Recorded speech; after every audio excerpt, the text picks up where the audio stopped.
الإصبع القافز عند الأطفال. الإصبع القافز عند الأطفال، ويسمى أيضاً الإصبع القافز الخلقي، هي حالة غير مؤلمة تؤثر على حركة الإصبع عند الطفل حيث ينعقل في وضع الانثناء، يعني أن الإصبع لم يعد قادراً على الاستقامة. من المحتمل أن يكون مصطلح خلقي تسمية خاطئة أيضاً، لأنه نادراً ما تتم رؤيته عند الأطفال حديثي الولادة، وبالتالي فإنه يحدث لاحقاً. غالباً ما يرى لأول مرة عندما يكون الطفل أكبر من عام واحد. يحدث الإصبع القافز عندما يقارب 3 من كل 1000 طفل في عمر السنة. في ثلث الحالات يمكن أن تكون الحالة ثنائية الجانب، والإصبع الأكثر شيوعاً بالإصابة هو الإبهام. حقيقة لا يوجد سبب واضح وراء إصابة بعض الأطفال بالإصبع القافز.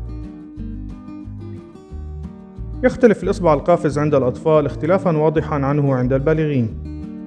سنتحدث باختصار عن تشريح الإصبع لفهم كيفية حدوث هذه الإصابة.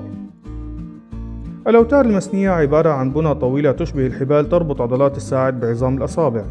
عندما تنقبض هذه العضلات تسمح الأوتار المسنية للأصابع بالانثناء.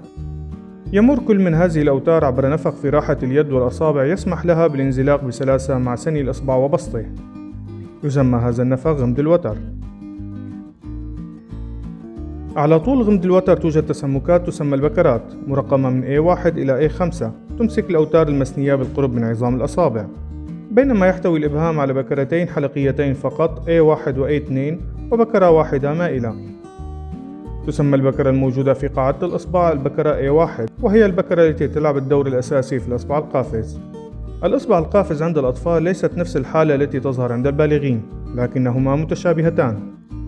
عند البالغين يحدث الإصبع القافز عندما يصبح الغشاء الزليلي حول الوتر ملتهبا ومتسمكا، ومع الوقت تظهر عقدة في الوتر.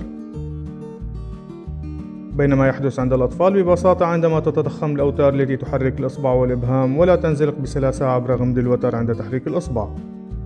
تتشكل عقدة سميكة في الوتر تعلق في البكرة A1 مما يمنع الإصبع من الاستقامة. الأعراض: قد تلاحظ أن طفلك لا يستطيع تقويم إبهامه بشكل فعال، وفي بعض الأحيان يكون عالقا في وضع الانثناء في حالة تسمى الانكماش المسني. قد تلاحظ أيضا طاقة عند فرد إبهام طفلك غير مؤلمة عادة. قد تشعر بوجود بروز في راحة يده عند قاعدة الإبهام. في حالات نادرة ينعقد الإبهام في وضع مستقيم.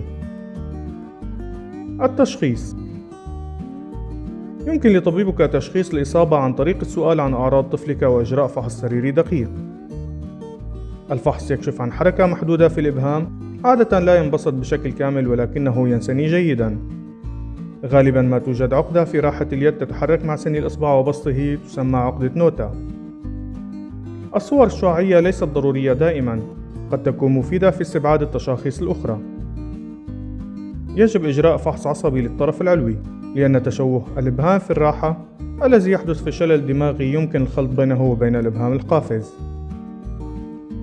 لا ينبغي أيضا الخلط بين الإبهام القافز عند الأطفال والإبهام المعطوف الخلقي الذي يحدث فيه قفل المفصل الصناعي السلامي في وضع الانثناء مع حركة طبيعية في المفصل السلامي. العلاج: يختلف علاج الإبهام القافز عند الأطفال حسب وقت تشخيصه لأول مرة، وما إذا كان التشوه ثابتا أو مرنا. يتراجع الإبهام أو الإصبع القافز من تلقاء نفسه لما يصل إلى 30% من الأطفال قبل بلوغ عيد ميلادهم الأول، لذلك سيخبرك طبيبك بالانتظار والمراقبة، وسوف يعلمك تمارين التمطيط والتدليك للقيام بها في المنزل. قد يكون إبقاء الإبهام بوضع مستقيم ليلا أو أثناء النوم مفيدا.